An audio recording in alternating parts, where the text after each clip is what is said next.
नमस्कार. आकाशवाणी औरंगाबाद केंद्राच्या सायंकालीन बातमीपत्रात मी शुभांगी बिंदू आपलं स्वागत करते.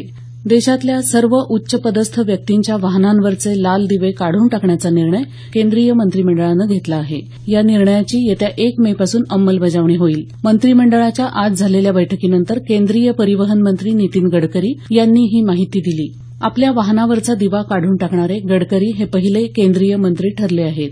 अग्निशमन दल आणि रुग्णवाहिका अशा आणीबाणीच्या सेवा देणाऱ्या वाहनांवर मात्र निळा दिवा लावता येईल असं गडकरी यांनी स्पष्ट केलं आहे. मुख्यमंत्री देवेंद्र फडणवीस यांनी या निर्णयाचं स्वागत करत आपण आपल्या वाहनावर लाल दिवा वापरणं तत्काळ बंद करत असल्याचं ट्विटरवरून सांगितलं आहे. पायाभूत सुविधा क्षेत्रात मोठ्या प्रकल्पांचं काम करणाऱ्या सरकारी संस्था आता थेट परदेशी मदत घेऊ शकतील. केंद्रीय मंत्रिमंडळाच्या आज झालेल्या बैठकीत हा निर्णय घेण्यात आला. या निर्णयामुळे Mumbai metropolitan region development authority अर्थात म्हाडाला मुंबई ट्रान्स हार्बर लिंक प्रोजेक्टसाठी जपानच्या संस्थेकडून थेट कर्ज घेण्याचा अधिकार मिळाला आहे. सुमारे 18,000 कोटी रुपयांच्या या प्रकल्पाला जिका ही जपानी कंपनी 15,000 कोटींचं कर्ज देणार आहे. विवादित बाबरी मशीद विध्वंस प्रकरणी भारतीय जनता पक्षाच्या नेत्यांवर अपराधिक षडयंत्र रचल्याचा आरोप ठेवावा ही मागणी करणारी केंद्रीय अन्वेषण विभागाची याचिका सर्वोच्च न्यायालयानं आज मंजूर केली आहे. त्यामुळे कल्याण सिंह यांनी राजस्थानच्या राज्यपालपदाचा आणि उमा भारती यांनी केंद्रीय मंत्रिपदाचा राजीनामा द्यावा अशी मागणी काँग्रेसनं केली आहे.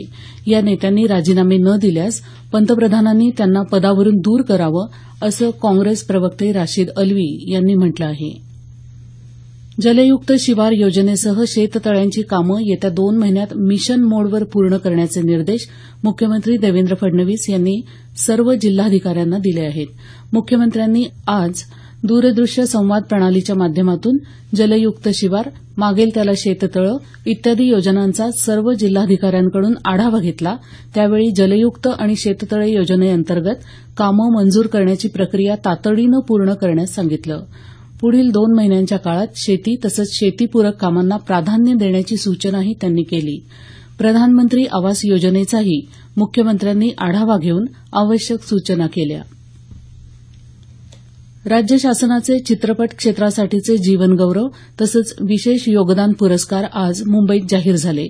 राज कपूर जीवनगौरव पुरस्कार ज्येष्ठ अभिनेत्री सायरा बानू यांना तर राज कपूर विशेष योगदान पुरस्कार प्रसिद्ध अभिनेते जॅकी श्रॉफ यांना जाहीर झाला आहे. चित्रपती व्ही शांताराम जीवनगौरव पुरस्कार ज्येष्ठ अभिनेते विक्रम गोखले यांना तर चित्रपती व्ही शांताराम विशेष योगदान पुरस्कार प्रसिद्ध अभिनेते अरुण नलावडे यांना जाहीर झाला आहे.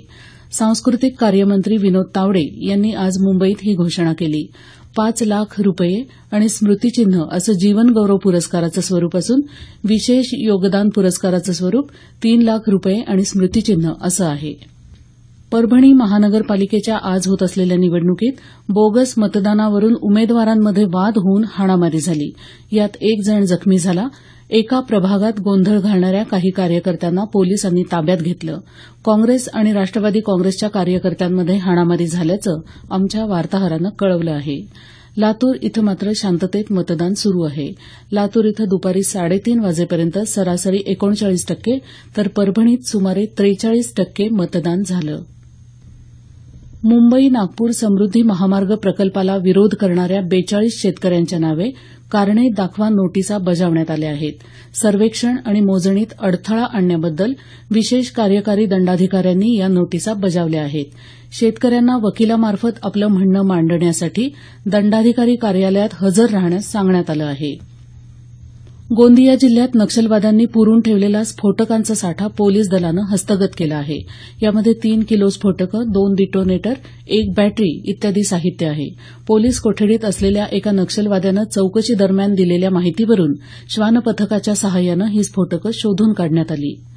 याबरोबरच हे बातमीपत्र संपलं. आमचं यानंतरचं बातमीपत्र उद्या सकाळी 6:50 वाजून